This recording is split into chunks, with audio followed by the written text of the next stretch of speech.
Bienvenue sur la chaîne Airsoft 3D. Aujourd'hui, je vous montre comment on lance une impression de A à Z avec ce support de M9.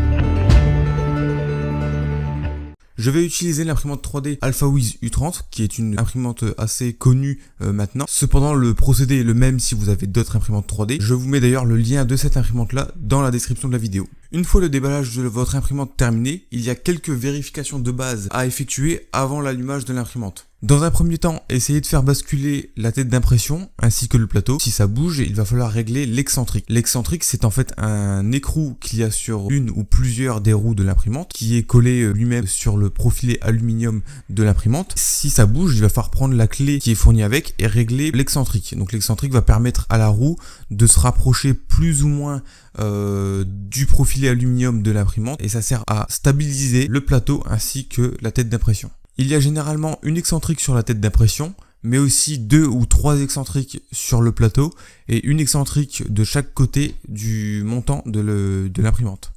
Une fois les excentriques réglés, il va falloir vérifier vos courroies. Elles ne doivent être ni trop tendues, ni trop lâches. Si elles sont trop lâches, ça va créer des décalages dans votre impression.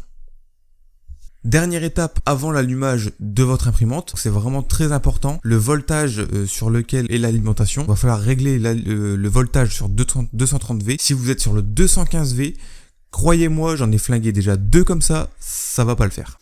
Une fois que vous avez réglé les excentriques ainsi que les courroies et que vous avez vérifié le voltage sur l'alimentation, vous pouvez enfin allumer votre imprimante. Enfin, avant de démarrer une impression, vous allez devoir régler votre plateau, c'est-à-dire donc régler la distance entre la buse et le plateau. Pour cela, je vais vous montrer la méthode que tout le monde utilise. Prenez une feuille de papier, sur la AlphaWiz, vous allez dans le menu More, puis Leveling. Sur la U30, vous pouvez voir donc les 4 coins du plateau ainsi que le centre. Vous allez donc prendre votre feuille de papier, cliquez sur le premier coin en bas à gauche de l'imprimante. Prenez votre feuille de papier, vous devez la faire glisser sous la buse. La buse doit gratter très légèrement la feuille de papier. Si c'est trop haut ou trop bas, vous pouvez régler votre plateau grâce au mollet qui se trouve sous l'imprimante. Je vous conseille de faire les 4 coins ainsi que le centre au moins 3 fois. Une première fois pour régler vraiment le plus gros jeu, une deuxième fois pour vraiment faire le peaufinage on va dire, et une troisième fois pour vérifier que vous avez bien fait votre leveling.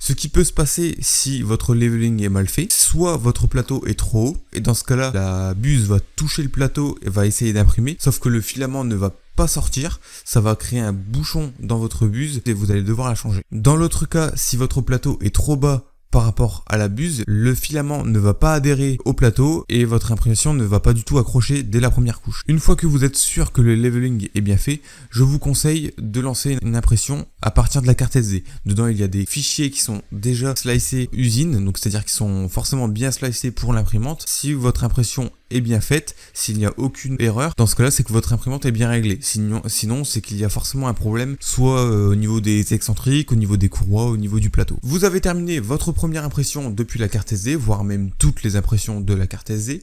Vous voulez maintenant lancer votre propre objet. Dans ce cas-là, rendez-vous sur Thingiverse. Je vous mets le lien bien sûr dans la description. Thingiverse est en fait un site de partage de fichiers 3D où tout le monde partage gratuitement ses fichiers 3D. Vous avez donc des centaines et des centaines de fichiers 3D, voire même beaucoup plus. Ok, donc on se retrouve sur Thingiverse. Tout en haut de la page, vous avez la barre de recherche. Je vous conseille d'ailleurs de faire votre recherche en anglais, ce qui vous permettra d'avoir beaucoup plus de résultats. Moi ici, je cherche mon stand pour M9, donc je marque M9 stand.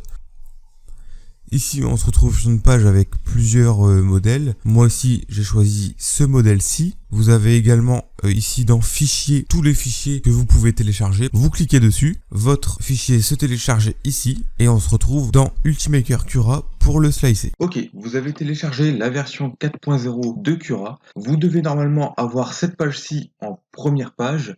On va tout de suite installer notre imprimante. Pour moi, ce sera la AlphaWiz U30. Pour cela, vous cliquez sur Other, vous allez choisir le profil de la Creality Under 3 qui a le même plateau. Vous cliquez sur Ajouter une imprimante. Maintenant, on a la vue sur le plateau de l'imprimante. Maintenant, on voudrait mettre notre objet dans le slicer.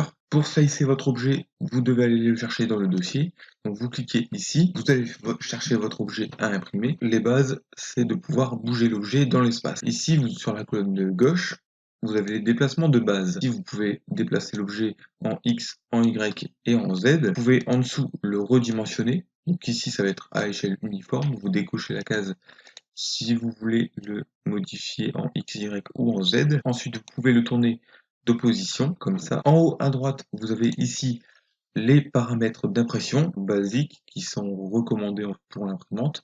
Vous pouvez cliquer ici sur Custom et vous voyez ici qu'il y a pas mal de paramètres. Donc cela, c'est ce que moi j'ai choisi. Je ne vais que survoler les paramètres d'impression les plus importantes. Je reviendrai dans une prochaine vidéo vous présenter Cura et tous les paramètres les plus importants en détail. Moi ici, je n'ai que ce que j'utilise. Comment fonctionne Cura? En fait, il va prendre votre objet et va le découper en tranches pour former en fait à la fin l'objet final. On peut d'ailleurs le voir ici. Vous voyez, on peut compter le nombre de couches. Il va découper votre objet en tranches et les superposer une à une. Une fois que vous avez mis tous les paramètres d'impression que vous voulez et que l'objet vous semble bien et que vous enregistrez le fichier dans la carte SD, Cura va le transformer ce fichier en format G-code qui va pouvoir être lu par l'imprimante. En ce qui concerne les paramètres d'impression, vous avez d'abord la hauteur de couche. Ça va être en fait la hauteur de chaque couche que l'on peut voir ici. Pour vous donner un exemple concret, si je mets 0.3 mm, vous allez voir tout de suite la différence. Donc voilà, vous voyez que les couches sont beaucoup plus grosses qu'en 0.2. Par contre, plus la hauteur de couche est élevée, moins la qualité est bonne. Cependant, il y a un autre paramètre à prendre en compte, c'est que si la hauteur de couche est élevée, l'impression durera beaucoup moins de temps. Par exemple, ici je suis en 0.3 mm, j'en suis rendu à 6 heures et 7 minutes. Maintenant, je passe en 0.2 mm, j'en suis rendu à 9 heures et 8 minutes. Ensuite, nous avons la densité de remplissage. Ici, vous pouvez le voir, nous sommes à 20% de remplissage, non pas 5%. Vous allez voir une énorme différence. Donc le remplissage, comme vous pouvez le voir, en fait, c'est le maillage qu'il y a dans l'impression. Moins vous en mettez et moins de temps l'impression va durer, mais la robustesse de l'objet risque d'être moindre. Ensuite, vous avez la température d'impression. On nous recommande souvent pour le PLA de choisir entre 190 et 220 degrés maximum. Ensuite, vous avez la vitesse d'impression. Donc la vitesse d'impression, plus vous la mettez haute, moins de temps durera l'impression, mais la qualité sera moindre. Donc on la recommande entre 40 et 50 mm/s.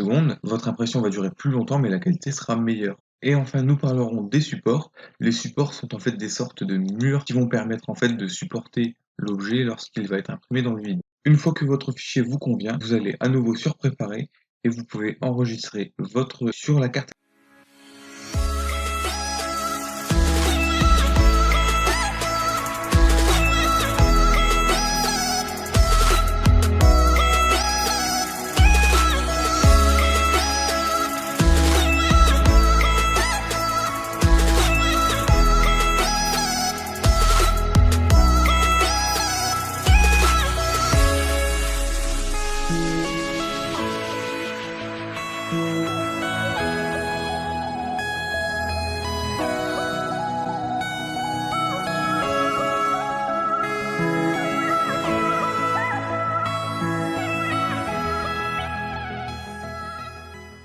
L'impression est terminée, enfin du moins la deuxième impression. J'en ai lancé une première qui a totalement échoué.